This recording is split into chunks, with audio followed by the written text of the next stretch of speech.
অন্ধকারে ওকে একেবারে শেষ মুহূর্তে পেয়ে গেলাম। গাড়িটা চলতে শুরু করেছিল, গতিও মোটামুটি ভালোই ছিল। শেষ কামরাটা প্ল্যাটফর্ম থেকে বেরোবার আগেই হ্যান্ডেলটা ধরে ফেলেছি, আর কোনো রকমে টাল সামলে সেধিয়ে দিয়েছি নিজেকে ভেতরে। সত্যি সত্যি যাকে বলে চমকপ্রদ ঘটনা। গাড়িটা এভাবে দেখতে পেয়ে যাব ভাবতেই পারিনি। জড়িসি থেকে আসছিলাম, 10টার মধ্যে ব্যান্ডেল পৌঁছে যাব একদম নিশ্চিত। শেষ নৈহাটি ব্যান্ডেলটা অন্তত পাবই জানা কথা। আর নৈহাটি একবার পৌঁছতে পারলে তা যতই কনকনে শীতের রাত হোক, স্টেশন থেকে মোটে তো 7-8 মিনিটের হাঁটা পথ। বাড়ি আমি যাবই যেমন করে হোক, কিন্তু আসানসোলের পথ থেকে যে এই কীর্তি হবে কে জানতো। কোথাও কিচ্ছু নেই, ইঞ্জিনে গণ্ডগোল, তাও যে মাঝপথে ফেলে রেখে দেয়নি সেও অনেক ভালো। কিন্তু ঢিকিয়ে ঢিকিয়ে ট্রেন ব্যান্ডেলে যখন পৌঁছলো, শেষ নৈহাটি ব্যান্ডেল তখন চলে গেছে। তার মানে পৌষ মাসের এই কনকনে ঠান্ডায় পড়ে থাকো ফাঁকা স্টেশনে। না, দূরত্ব খুবই কম। ব্যান্ডেল থেকে নৈহাটি ধরতে গেলে কিছুই না, কিন্তু এই শীতের সময় রাত 12টায় আমি কী বা জোগাড় করব। ব্যান্ডেলে চেনাশোনা লোকজনও কেউ নেই, কাজেই বরাতে যে কি আছে বুঝতে আর দীর্ঘ নিঃশ্বাস বেরিয়ে এসেছে বুক চিরে। ঠিক এই সময় একেবারে হঠাৎই দেখতে পেয়ে গেছি বাঁ দিকে চলন্ত গাড়িটাকে। প্রথম 2-3 সেকেন্ড দাঁড়িয়েই ছিলাম, মাথা কাজ করেনি আমার। পর মুহূর্তেই হঠাৎ মনে পড়ে গিয়েছে শালার নাকি যেন একটা ট্রেন আছে, সময়ের কোনো মাথামুন্ডু নেই। একটা হকারকে জিজ্ঞেস করতে সেও যেন ওই নামটাই বললে। শালার তো নৈহাটি দিয়েই যাবে, ব্যাস সঙ্গে সঙ্গে সিদ্ধান্ত। বুকটা ধড়াস ধড়াস করছিল তখনও। নিতান্ত অপ্রত্যাশিতভাবে যে সৌভাগ্যতা হাতে এসে গেছে সেটার কথা ভেবেই বুঁদ হয়ে গিয়েছিলাম। একটু ভালো করে তাকিয়ে দেখার অবকাশ হলো কামরাটার এতক্ষণে। দেখবই কি ছাই, গোটা কামরাটাই শুনশান অন্ধকার, একটা বাল্বও নেই কোথাও, থাকলেও জ্বলছিল না। স্টেশনে আলো ছিল তাই বুঝতে পারিনি। স্টেশন পেরোতেই একেবারে অমাবস্যা। তাতে অবশ্য আমার কিচ্ছু আসে যায় না। এই বয়সের একটা ডাকাবুকো ছেলে, ট্রেনে আলো থাকলো কি না থাকলো তা বইই গেছে আমার। কতক্ষণেই বা রাস্তা, মিনিট 15-20 বড় জোর, চোখ বুঝেই কাটিয়ে দেওয়া যাবে দিব্যি। ভালো করে দেখলাম গাড়িতে যে আলো নেই তাই শুধু নয়, লোকও নেই কোনো। মানে আমি ছাড়া রাতের গাড়ি, তাতে এমন প্রচণ্ড শীত, লোকজন যে বেশি থাকবে না সেটা ধরে নেওয়াই যায়। কিন্তু তাই বলে একেবারে একা একটা কামরায় যেতে হবে, এটা ভাবতেই বুকের মধ্যে যেন ছমছম করে উঠল। বিশেষ করে একদম ঘুটঘুটি অন্ধকারে।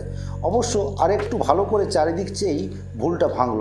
না, অন্তত আর একজন লোক আছে এই কামরায়, একেবারে আমি একা নই। উল্টো দিকে জানলার ধারে বসেছিল, জানলা বন্ধ, কিন্তু কাঁচের শাসি দেওয়া বলেই আবছা দেখা যাচ্ছিল। দেখা আর কি যাবে, মোটা চাদরে সর্বাঙ্গে মুড়ি দেয়া। বয়স কত, মেয়ে না ছেলে তাও বুঝতে পারছি না। বুড়ো লোকটুকুই হবে হয়তো, এই আন্দাজে আমি গুটি গুটি এগুলাম ওর দিকে। বুড়োই হোক আর যাই হোক, সঙ্গীতও একটা বটে। কথা বলতে গেলে শীতটা না হোক, ভয়টা অন্তত কিছুটা কমবে। একটু আওয়াজ করেই আমি কাছাকাছি একটা সিটে এসে বসলাম। উত্তর পাওয়া গেল না প্রথমটা, ঘুমিয়ে টুমিয়ে পড়েছে বোধহয়। এই অবস্থায় বিরক্ত করা ঠিক হবে না ভাবছিলাম, হঠাৎ গলা ছাড়ার আওয়াজ পাওয়া গেল। ও, আপনি জেগে আছেন? আমি বললাম আবার। আমি মনে করেছিলাম ঘুমিয়ে পড়েছেন বুঝি। তাই ভেবেছিলে? কীরকম ফ্যাসফ্যাসে গলার আওয়াজটা, সর্দি টর্দি লেগেছে বোধহয়। একটু যেন ব্যঙ্গ সুরেই বললেন, ভয় পেয়েছো? ভয়? একেবারে আশাই করিনি এমন কথা। বললাম, না না না, ভয় কেন পেতে যাব? কিসের ভয়? ভূতের ভয়? আবার কিসের ভয় রাত বিরেতে এই ঘুটঘুটি অন্ধকারে? কী যে বলেন আপনি। এবার হেসেই আমি উড়িয়ে দিতে চাইলাম কথাটা। ওসব ভয়টয় আমার নেই, তবে যে ভারী গুটি গুটি এগিয়ে এলে আমার দিকে, সে মানে আমরা দুজনেই তো আছি এখানে, তাই। আপনি যদি মনে করেন ভয়ে, তাহলেই না হয় আমি। আরে থামো থামো, খুব হয়েছে। আজকালকার ছেলে তোমরা ভূত ভগবান কিছুই মানো না। পড়তে তেমন লোকের পাল্লায়, বুঝতে ভূত আছে কি নেই। আপনি পড়েছেন নাকি সেরকম লোকের পাল্লায়? কতবার। এইরকম এক গাড়ির কামরাতেই পড়েছিলাম একবার। সে গল্প যদি শোনো, আত্মারাম খাঁচা ছাড়া হয়ে কিচ্ছু হবে না। আপনি বলুন না। বললাম, আমি তাছাড়া সময়টাকে কাটাবো ভালো। সে ভালো কাটবে না খারাপ কাটবে আমি বলতে পারি না, বললেন ভদ্রলোক। তবে শুনতে যখন চাইছো আমি বলবো, সেই ভালো। আমি সোয়েটারটা ভালো করে টেনে টুনে বসলাম। এই রকমই পরিস্থিতিটা ছিল। ভদ্রলোক নিজেও চাদরটা আরেকটু মুখের ওপর টেনে নিয়ে বললেন, তবে যাত্রাটা ছিল উল্টো রকমের। একই রকম শীতের রাত, তোমার মতোই অবস্থা। সেদিন ট্রেনটা মিস করেছিলাম আমি, যখন প্রায় হাত পা কামড়াবার জোগাড়। আমি এই রকম একটা ট্রেন পেয়ে উঠে পড়েছিলাম। আর আমি এখানে যে আছি সেখানে ছিলেন উনি মানে তুমি গল্পটা শুনলেই বুঝতে পারবে ওকে আর আমি চিনবই বা কী করে। সবে তো উঠেছি ট্রেনে। তুমি কি আমাকে চেনো? না, তা অবশ্য ঠিক। বললেন কি না ভূতের গল্প, তাই শোনোই না গল্পটা আগাগোড়া। ভদ্রলোক চাদরের ভেতর থেকে একটা বই বার করে বললেন, এই রকম একটা বই পড়ছিলেন তিনি। সেটা দেখেই কেমন সন্দেহ হলো আমার। অবশ্য সেটা যে বই অত অন্ধকারে সেটা বোঝা সম্ভব ছিল না। যেমন তুমিও বোধহয় বুঝতে পারছো না এটা বই কিনা। আমি পারছি, বললাম আমি। অনেকটা কাছে তো আছি। আমার কিন্তু অবাক লাগছিল বইটা উনি পড়ছেন কি করে। থাকতে না পেরে কথাটা বলেই ফেললাম আমি। সেটা শুনে উনি কি করলেন জানো? কি ফস করে অমনি একটা লাইটার জ্বালালেন। বলার সঙ্গে সঙ্গে ভদ্রলোকের হাতেও লাইটার জ্বলে উঠেছে। ওদিকে জানলা দিয়ে হাওয়া আসছিল বলেই বোধহয় সেটা নিভেও গেছিল প্রায় তক্ষুনি। কিন্তু সেই এক মুহূর্তে আলোতেই এমন অদ্ভুত একখানা মুখ আমার চোখের সামনে ভেসে উঠেছিল যে বুকটা কেমন যেন ছ্যাঁত করে উঠেছিল। কিন্তু সে কথা ভাববার একটুও সময় ছিল না। ভদ্রলোক বললেন, ঠিক এমনি করেই লাইটারটা নিভে গিয়েছিল। ভদ্রলোক তখন বিরক্ত গলায় বললেন, ওদিকে জানলাটা আবার খুলল কে?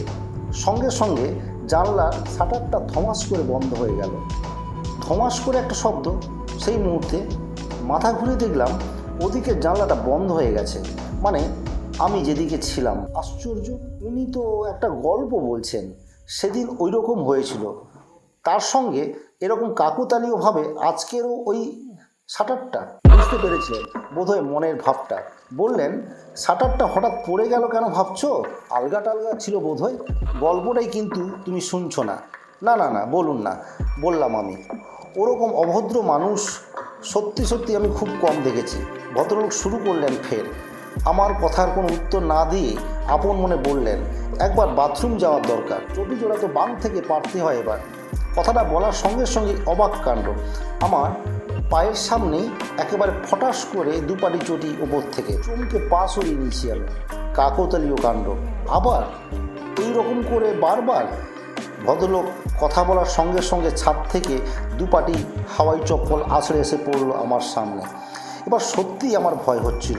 ভদ্রলোকের মুখটা দেখতে ইচ্ছে করছিল, অথচ ঠিক সাহসও হচ্ছিল না দেখার। বুঝতে পারছি তুমি ভয় পাচ্ছ, ভদ্রলোক বললেন। জানতাম এই গল্প শোনার সাহস তোমার হবে না। আগে বললেই তো পারতে, বন্ধ করে দিতাম গল্প। তার দরকার নেই। কোথা থেকে সাহস এলো তোমার মনে কে জানে? অথবা সাহস থেকেই বলছি কি না তাও জানি না। হয়তো মুখ থেকে নিজের মান রাখার জন্যই বেরিয়ে এসেছিল। কোনো রকমে বুকের শিশনারি ভাবটা দূর করতে করতে বললাম, বলুন আপনি। উঠেই পড়েছিলেন উনি, এগিয়ে যাচ্ছিলেন বাথরুমের দিকে। হঠাৎ আমার সামনে এসে দাঁড়িয়ে বললেন, সর্বনাশ, ট্রেন তো ব্রিজের ওপর থেকে উল্টে পড়ে যাবে। ভদ্রলোক নিজেও উঠে পড়েছিলেন। আমার দিকে ফিরে বললেন, নৈহাটি যেতে একটা ব্রিজ পড়ে তুমি জানো তো? হ্যাঁ, কিন্তু কোনো কিন্তু নেই। ট্রেন ওখানে লাইন থেকে ছিটকে পড়বে। আমি ভ্রু কুঁচকে বললাম, ওটা তো গল্পের মধ্যে ছিল। আপনি কি করছিলেন তাই বলুন না। আমি সে কথা শুনিনি, আর তার ফল হাড়ে হাড়ে তেল খাচ্ছি। কাজেই তুমি নিশ্চয়ই আমার কথার অবাধ্য হবে না। দাঁড়ান, এটা আবার কি হলো? কি টের পাচ্ছেন না? দুটো গল্প একরকম করে মিলিয়ে ফেলছেন কেন? আমি প্রায় জোর করে চিৎ করে উঠেছিলাম। মিছিমিছি এভাবে আমাকে একটা বানানো গল্প বলে কি আপনি আমাকে বলতে দেবেন নাকি? বানানো গল্প হলে আমার এ দশা হয়? কি দশা? দেখো কি দশা। পর মুহূর্তেই যে ব্যাপারটা ঘটে গেল তার জন্য আমি একেবারেই তৈরি ছিলাম না। মুহূর্তে সরে গেল মুখের চাদর এবং সাদা খড়ির মতো একখানা মুখ ঝলসে উঠল আমার চোখের সামনে। এক বালতি বরফ গলা জল যেন কেউ ফেলে দিল আমার মাথার মধ্যে। সারা শরীর অবশ করে দিয়ে সেই শীতল স্রোত নাপছে শীতধারার মধ্য দিয়ে। আমি টের পাচ্ছি, আরও বুঝতে পারছি। মুহূর্তের জন্যে লাইটারের আলোয় আলোকিত এই মুখটা দেখেই আমি শিউরে উঠেছিলাম। উনি আমাকে জোর করতে পারেননি, কিন্তু আমি সেটা পারবো। আমি পাগলের মতো আসছিলাম, কিন্তু কঙ্কালসার হাত আমার দিকে এগিয়ে উনি বলেছিলেন, তোমার সে দশা আমি ঘটতে দেবো না। মাথা ভালো কাজ করছিল না, সমস্ত শরীর অবশ হয়ে আসছিল, তবু সেই অবস্থাতেই হাত দুটো চেপে ধরার চেষ্টা করছিলাম আমি। আর সঙ্গে সঙ্গে কী যে হলো বোঝার মতো আমার ক্ষমতা নেই। কিসের গায়ে আমার হাত ঠেকলো আমি জানি না, কিন্তু 1000 ভোল্টের বিদ্যুৎ তরঙ্গ খেলে গেল যেন আমার মাথার স্নায়ুকোষে। ছিটকে সরে এলো আমার হাত দুখানা। কোথা থেকে জোর পেলাম জানি না, আমি চকিত পেছন ফিরে ছুটে গেলাম দরজার দিকে। গাড়ি থেকে লাফ দিলেও বাঁচবো না আমি জানি, কিন্তু এর হাতে মরাচ্ছে সেটা অনেক ভালো, এরকমই বুঝি কেউ বলছিল আমার মনের মধ্যে। তবু মরতে কি মানুষ এত সহজে পারে? মুহূর্তের জন্য থমকে দাঁড়িয়েছিলাম দরজার সামনে। সেই মুহূর্তে পেছন থেকে একটা প্রবল ধাক্কা, গাড়ির শব্দ, চাকার ধাতব আওয়াজ, ব্রিজ পাওয়া আওয়াজ, ঘটাং ঘটাং শব্দ, আর সেই সঙ্গে 100 আতশবাজি জ্বলে উঠবার মতো তীব্র চোখ ঝলসানো আলো। এর বেশি আর কিচ্ছু আমার মনে নেই। অনেকক্ষণ পরে ঘুম ভাঙলে যেমন হয়, চোখ খোলার পরও কিছু বুঝতে পারছিলাম না আমি কোথায় আছি, কেমন করে এখানে এলাম, এখন দিন না রাত্রি কিছুই বুঝতে পারছি না। শীত করছিল, ঘরের ঘুলঘুলি থেকে আলো আসছিল, বুঝতে পারছিলাম যেখানেই থাকি ভোরও এসেছে, কিন্তু আমি কোথায়? উঠে বসার চেষ্টা করলাম, মাথায় ভীষণ যন্ত্রণা, শরীরটা বেশ ভারী হয়ে আসছে। চারপাশে তাকিয়ে বুঝতে পারলাম একটা ট্রেনের কামরায় আছি। সমস্ত ঘটনা এবার মনে পড়ে যাচ্ছিল একে একে। হঠাৎ ট্রেন পেয়ে যাওয়া, উঠে পড়া, অন্ধকার কামরা, সেই সহযাত্রী, কিন্তু এটা তো প্যাসেঞ্জার গাড়ি কামরা নয়, বেশ বোঝা যাচ্ছে একটা মালগাড়ির মধ্যে আমি আছি। তাহলে ভুল করে কি মালগাড়িতে করেছিলাম আমি? তাই যদি হবে, তো সেই অদ্ভুত অভিজ্ঞতা আমার ঘটলো কী করে? সেই জানলায় পড়ে যাওয়া, কঙ্কালের এক দুটো হাত, ব্রিজের কাছে গাড়ি উল্টে, পিছন থেকে সেই ধাক্কা। ঠিক কত দূরে এসেছিলাম আমি ব্যান্ডেল থেকে? আস্তে আস্তে উঠে দাঁড়ালাম, দরজার কাছে এগিয়ে এলাম। যা দেখলাম তাতে নিজেকে বিশ্বাস করা খুবই মুশকিল হচ্ছিল আমার। বড় স্টেশনের পাশে কিছু মালগাড়ি পাতার কামরা দাঁড়িয়ে থাকে না, আমি ঠিক সেই রকম একটা কামরায় আছি। ব্যান্ডেল স্টেশন থেকে নড়িনি পর্যন্ত আমি। তার মানে গোটাটাই আমার মনের ভুল, প্যাসেঞ্জার ট্রেনে উঠিনি আমি। অর্থাৎ সেই অলৌকিক অভিজ্ঞতার সবটাই আমার নিজেরই বানানো। কারোর সঙ্গে কাল আমার দেখা হয়নি। নিজের ওপর নিজেরই ভীষণ রাগ হয়ে ধরে যাচ্ছিল আমার। নিজের এই উর্বর মস্তিষ্কের কল্পনাতেই এত ভয় পেয়ে গেলাম আমি গতকাল। দরজা দিয়ে বেরোবার আগে আর একবার ভেতরে তাকালাম। এবার আর একবার অবাক হওয়ার পালা। যেখানে শুয়েছিলাম তার পাশেই দুটো জিনিস পড়ে আছে, একজোড়া হাওয়াই চপ্পল আর একটা পাতলা চটি বই। লাইটারও থাকতে পারে, দূর থেকে নজরে পড়ছে না।